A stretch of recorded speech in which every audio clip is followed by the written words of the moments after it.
Hello friends, welcome to Lucky Reddy stories. Please story విన్న తర్వాత like, comment, share and subscribe చేసుకోవటం మాత్రం మర్చిపోవద్దు. విక్రమార్కుడు స్టోరీ మొదటి భాగం నుండి వినాలి అనుకుంటున్నారా? అయితే నా ప్రొఫైల్లో ప్లేలిస్ట్లో ఉంటుంది, వినండి. ఇది కొంచెం డిఫరెంట్ జోనర్ స్టోరీ, అర్థం చేసుకోండి. అతని మాటలకు ఎలా రియాక్ట్ అవ్వాలో అర్థం కాక ఒక నిట్టూర్పు విడిచింది హిరణ్య. ఇక తను చేసేది కూడా ఏమీ లేక ఫుడ్ తిని ప్లేట్స్ని కిచెన్లోనికి తీసుకొని వెళ్ళి క్లీన్ చేసి మరలా విక్రమార్క దగ్గరకు బాల్కనీలోనికి వెళ్ళి అక్కడ ఉన్న చైర్లో కూర్చుంది. అప్పటికే టైం 10 గంటలు అయ్యింది. ఆమె బాల్కనీలోనికి వచ్చిన 5 నిమిషాల తర్వాత, చిన్నప్పుడు ఈ ఇంట్లో ఉన్న ఎవరు కూడా నిన్ను పట్టించుకోలేదు అని ఇప్పుడు నువ్వు ఈ ఇంటిలో ఉన్న ఎవరిని కూడా పట్టించుకోవటం లేదా అని అతని వైపే సూటిగా చూస్తూ అడిగింది. కానీ అతడు మాత్రం ఆమె వైపు సూటిగా చూడలేకపోయాడు. సమాధానం చెప్పే ధైర్యం లేదో ఏమో, లేదంటే మరి ఏదైనా కారణమో కానీ ఆమె వైపు చూడకుండా నిశీది వైపే చూస్తూ, ఏమో, నువ్వు అడిగిన దానికి నేను ఆన్సర్ చెప్పలేను, కానీ ఒక్కటి మాత్రం చెప్పగలను. అది ఏంటంటే, నువ్వు అనుకున్నంత మరీ బాధ్యతారహితంగా అయితే నేను ఉండలేను. నాకు యశ్వంత్ డ్రగ్స్ తీసుకుంటున్నాడు అని తెలిసిన 4వ రోజే ఆనంద్కి, అదే నువ్వంటున్న ఆ చిన్న పిల్లవాడు యశ్వంత్ నాన్నకి యశ్వంత్ డ్రగ్ తీసుకుంటున్నాడు అన్న వీడియో పంపించాను. అది నేను పంపిస్తున్నట్లుగా కాకుండా వేరే ఎవరి ద్వారానో పంపిస్తున్నట్లుగా పంపించాను. కానీ వాడు పట్టించుకోలేదు. నాకు కూడా అంతకు మించి వాళ్ళ మ్యాటర్లో ఇన్వాల్వ్ అవ్వాలి అని అనిపించలేదు. నాకు అవసరం లేదు అనిపించింది, వదిలేశాను అని చెప్పాడు. నువ్వు నిజమే చెప్తున్నావా అని ఆశ్చర్యంగా కళ్ళు చిన్నవి చేసి అడిగింది హిరణ్య. నేను అబద్ధం చెప్పను, చెప్పవలసిన అవసరం నాకు లేదు అని ఈసారి ఆమె వైపు సూటిగా చూస్తూనే అన్నాడు విక్రమార్క. అది నిజమేలే, ఏదైనా ఫేస్ టు ఫేస్ చేసే నీకు అబద్ధం చెప్పవలసిన అవసరం ఏంటి అని అంటూనే, నిజంగా నీ ఇంటిలో ఉన్న ప్రతి ఒక్కరూ తేడాగాలే కదా అని అతడి ముఖం మీదే అన్నది. విక్రమార్క కళ్ళు చిన్నవి చేసి చూడటంతో, అమ్మో, మర్చిపోయా, నా ఎదురుగానే వీడొకడున్నాడు కదా, అసలు ఆ విషయం మర్చిపోయి వీడి ముందే నేను నోరు ఊరుకోక వాగేశానే అని అనుకుంటూ నాలుగు కరుచుకుంది తను అన్న మాటలకి. విక్రమార్క ఆమె రియాక్షన్స్కి చిన్నగా నవ్వుతూ చైర్లో కూర్చొని ఎదురుగా ఉన్న టేబుల్ మీద 2 కాళ్ళు పెట్టి, నాకు యశ్వంత్ డ్రగ్స్ తీసుకుంటున్న విషయం తెలుసు అన్నట్లుగా నీకు ఎలా తెలుసు అని అడిగాడు. నువ్వే కదా ఇంట్లో ఉన్న అందరి ముందు వీడియో చూపించావు, అలా తెలిసింది అని అన్నది హిరణ్య.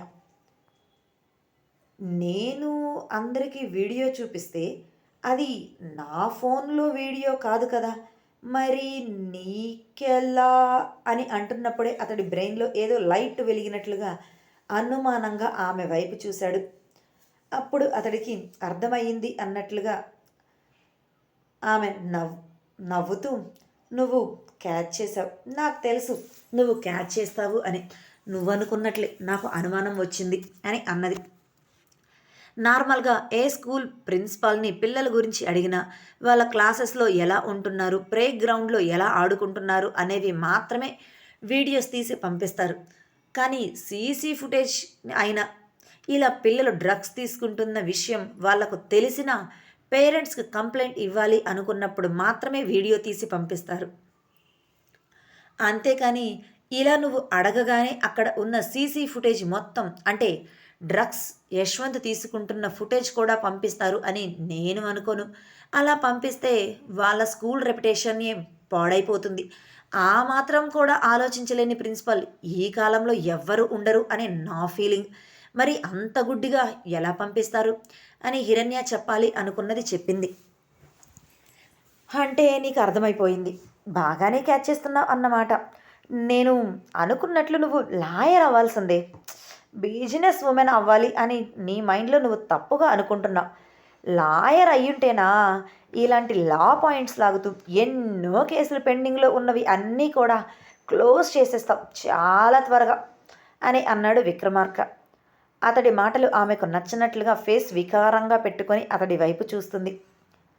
నువ్వు అనుకున్నది నిజమే, నేను నా కింద పనిచేసే మనిషికి ఫోన్ చేసి వీడియో పెట్టమని చెప్పాను.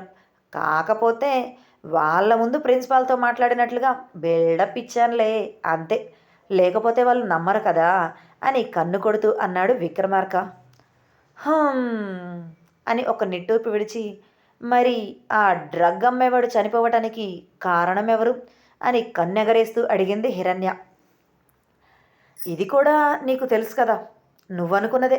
ప్రత్యేకంగా నేను నీకు చెప్పవలసిన అవసరం లేదు. నేనే నైట్ వాడి దగ్గరకు వెళ్ళి చంపేశాను. నువ్వు నా దగ్గర పడుకోవటానికి రాలేదు కదా! నాకేమో నిద్ర పట్టలేదు. ఏం చేయాలో అర్థం కాలేదు. అందుకే సరదాగా వాడిని చంపేశాను. వాడు ఉండబట్టే కదా యశ్వంత్ డ్రగ్స్ అంటూ వాడి దగ్గర కొనుక్కునేది. అలానే యశ్వంత్ భయపడుతూ బాధపడుతూ ఏడుస్తూ ఉంటే నువ్వు చూడలేక వాడి దగ్గరకు వెళ్ళి వాడిని ఓదారుస్తూ నైట్ అంతా వాడి దగ్గర టైం స్పెండ్ చేస్తున్నావు. ఇదిగో ఇలా ఈ సర్కిల్ అంతా జరగటానికి కారణం వాడే కదా! నువ్వు నా దగ్గరకు వచ్చి ఉంటే ఇలా జరిగి ఉండేది కాదేమో. వాడు బ్రతికిపోయేవాడేమో. నువ్వు నా దగ్గరకు రాలేదు కాబట్టి నైట్ నాకు నిద్ర పట్టక ఏం చెయ్యాలో తెలియక అలా వెళ్ళి సరదాగా వాడిని లేపేసి వచ్చేసానులే" అని సింపుల్గా చెప్పేశాడు విక్రమార్క. అతడు చెప్పిన మాటలకి, చెప్పిన విధానానికి ఆశ్చర్యంతో నోరు తెరిచింది. "ఏంటి? నేను నీ దగ్గరకు రావటం లేదని ఆ డ్రగ్స్ అమ్మేవాడిని చంపేశావా? ఎక్కడి నుంచి ఎక్కడికి లింక్ పెట్టావరా?" అని నోటి మీద వేలేసుకొని మరీ అడిగింది. "నేనింతే" అని నవ్వుతూ ఐ బ్లింక్ చేశాడు విక్రమార్క. "అంటే ఇప్పుడు నేను నీ దగ్గరకు రాకుండా వేరే ఎవరి దగ్గరకు వెళ్ళినా కూడా నువ్వు ఇలానే చేస్తావా?" అని షాక్లో నుండి ఇంకా తేరుకోలేనట్లుగా అడిగింది హిరణ్య. "అంటే ఇలానే అని చెప్పలేను. కానీ మ్యాక్సిమం ఇలానే చేస్తాను. Situations depends. నువ్వు నా దగ్గరకు వచ్చే విధంగా చేసుకుంటాను అంతే" అని నవ్వుతూ ఎటువంటి మొహమాటం లేకుండా అన్నాడు. ఆమె గుండె మీద 2 చేతులు పెట్టుకొని చైర్లో వెనక్కి వాలింది. హిరణ్య రియాక్షన్స్కి చిన్నగా నవ్వుకుంటూ, "ఇక మనం వెళ్ళి పడుకుందామా? నిన్న కూడా నువ్వు నా పక్కన లేక నాకు అస్సలు నిద్ర పట్టలేదు తెలుసా?" అని పెదవి విరుస్తూ కళ్ళు చిట్లిస్తూ చెప్పి తన చైర్లో నుండి నిద్రపోవటానికి రూమ్లోనికి రావటానికి సిద్ధమవుతూ అన్నాడు విక్రమార్క. అతడి మాటలకు ఆమె తనకే తెలియకుండా లేచి నిలబడింది తన చైర్లో నుంచి. "Good girl. నువ్వు ఎప్పుడూ కూడా ఇలానే నేను చెప్పిన మాట వింటూ, నేను అడిగిన పని చేస్తూ, నాకు సహకరిస్తూ ఉండాలి" అని అంటూ ఆమెను తన 2 చేతులతో ఎత్తుకొని రూమ్లోనికి తీసుకొని వచ్చి బెడ్ మధ్యలో పడుకోబెట్టాడు. అప్పటి వరకు ఒక రకమైన షాకులో ఉన్న ఆమె అప్పుడు అతను తనని బెడ్ మీద పడుకోబెట్టి తను ఆమె మీద పడుకుంటున్న ఆఖరి క్షణంలో పడుకొని ఉన్న హిరణ్య లేచి కూర్చుంది. ఆమె అలా లేచి కూర్చోవటంతో, "ఏమైంది? ఎందుకని ఇలా లేచి కూర్చున్నా? నాకు నిద్ర వస్తుంది. పడుకుందాం" అని గోముగా కళ్ళు చిన్నవి చేసి ఆమె వైపు చూస్తూ అన్నాడు విక్రమార్క. ఆ క్షణం ఆమెకు అతనితో ఏం మాట్లాడాలో కూడా అర్థం కాలేదు. అది ఇది అంటూ తల అడ్డదిడ్డంగా ఊపింది. ఆమె రియాక్షన్స్కి నవ్వుకుంటూ, "4 నెలలు నాతో పాటే ఉన్నావు. ఇంకా నీకు నేనేంటో అర్థం కాలేదా?" అని అంటూ ఆమెను జాగ్రత్తగా పడుకోబెట్టి ఆమె గుండెల మీద రోజులా పడుకొని ఇద్దరికీ కలిపి బ్లాంకెట్ కప్పేశాడు విక్రమార్క.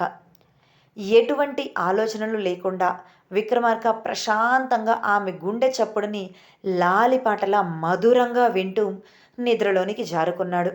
అతడిని బరువుని మోయటం బాగా అలవాటైపోయిందేమో హిరణ్యకి. అసలు అతడు తన మీద పడుకున్నాడు అన్న రియాక్షన్ ఏమీ ఆమె ఫేస్లో లేదు. ఆలోచనలతోనే ఎప్పటికో నిద్రపోయింది.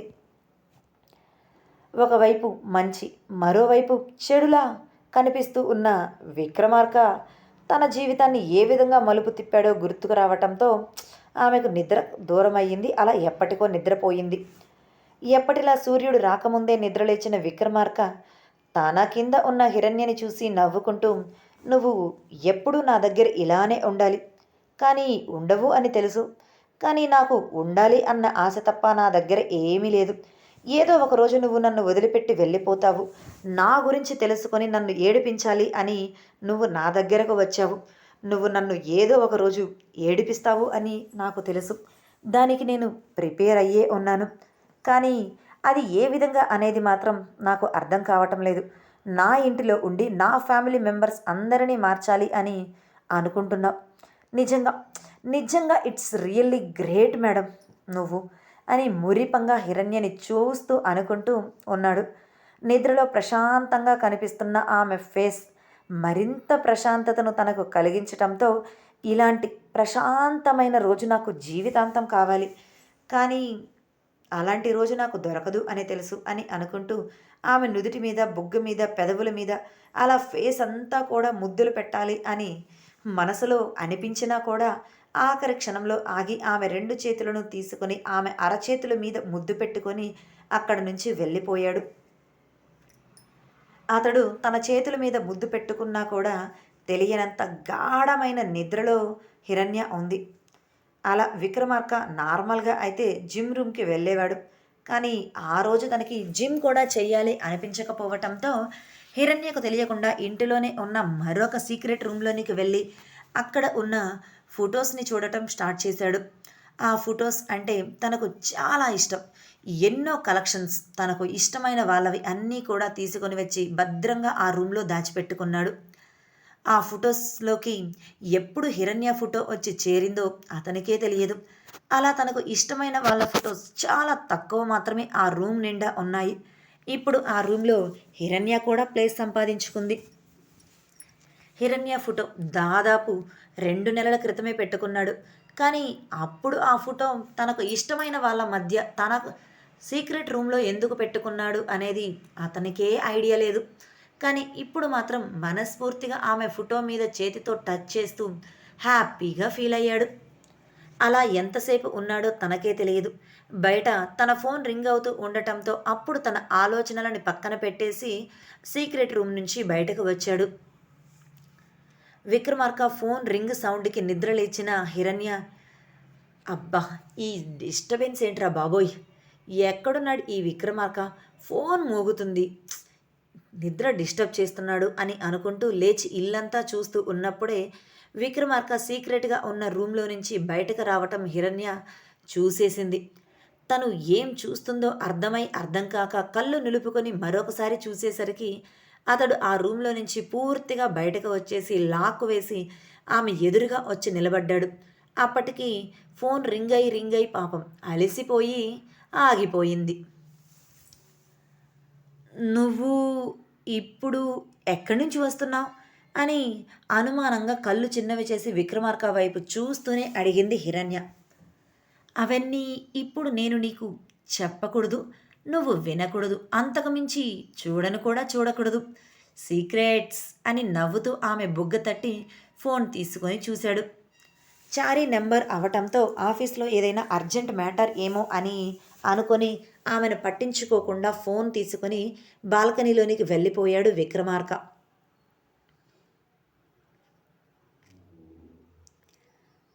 ఈతడు ఇప్పుడు ఎక్కడి నుంచి వచ్చాడు? ఈ వాషింగ్ ఏరియా దగ్గర నుంచి కదా వచ్చింది. కానీ లోపల ఎక్కడి నుంచో వచ్చినట్లుగా అనిపిస్తుందేంటి? అడిగితేనేమో సీక్రెట్ చెప్పకూడదు, నేను చూడకూడదు అని అంటున్నాడు. అంటే నాకు తెలియకుండా ఈ వాషింగ్ మిషన్ ఉన్న రూమ్లోనికి వేరే రూమ్ ఏదైనా కనెక్టింగ్ ఉందా అని ఆ వాషింగ్ మిషన్ ఉన్న రూమ్లోనికి వచ్చి ఆ రూమ్ అంతా పరీక్షగా అబ్జర్వ్ చేసింది. కానీ తనకు ఎటువంటి మిస్టీరియస్గా అనిపించే విధంగా ఏమీ కనిపించలేదు. అంతా నార్మల్గానే ప్రతిరోజు తను చూసినట్లుగానే కనిపించింది. మరి ఇప్పుడు ఇతడు ఎలా వచ్చాడు, ఎక్కడి నుంచి వచ్చాడు, ఏదో మ్యాజిక్ చేసినట్లుగానే వచ్చేసాడే అని అనుకుంటున్నప్పుడే విక్రమార్క చెప్పిన మాటలు గుర్తుకు వచ్చి, నా రూమ్లో నీకు తెలియని సీక్రెట్ రూమ్స్ ఇంకా 4 ఉన్నాయి అని, అంటే ఒకటి ఈ వాషింగ్ ఏరియా లోపల నుంచి వెళ్ళొచ్చన్నమాట అని మనసులో అనుకుంటూ, వీడికి తెలియకుండా నేను ఎలా అయినా సరే లోపలికి వెళ్ళి లోపల ఏముందో చూడాలి అని మనసులో అనుకుంది. అలా ఆ వాషింగ్ మిషన్ రూమ్ నుంచి విక్రమార్క దగ్గరకు వస్తూ కూడా మరొకసారి ఆ రూమ్ని క్షుణ్ణంగా పరిశీలించి పరీక్షించి ఆ తర్వాత బెడ్రూమ్లోనికి వచ్చింది. అక్కడ తనకు ఏమి చిన్న క్లూ కూడా దొరకపోవటంతో బాల్కనీలో ఉన్న విక్రమార్క దగ్గరకు వెళ్ళాలి అనుకొని కూడా ఆగిపోయి వాష్రూమ్లోనికి వెళ్ళి రెడీ అయ్యి ఆ తర్వాత కిచెన్లోనికి వెళ్ళి టిఫిన్ చేసి బయటకు వచ్చి సోఫాలో రిలాక్స్డ్గా కూర్చుంది. అప్పుడే ఫోన్ మాట్లాడటం కంప్లీట్ చేసి రూమ్లోనికి వచ్చిన విక్రమార్క ఆమెను కళ్ళు చిన్నవి చేసి చూసి ఆ తర్వాత వాష్రూమ్లోనికి వెళ్ళి ఆఫీస్కి వెళ్ళటానికి రెడీ అయ్యి కిచెన్లో ఉన్న హిరణ్య వైపు చూసి టిఫిన్ అని అడిగాడు.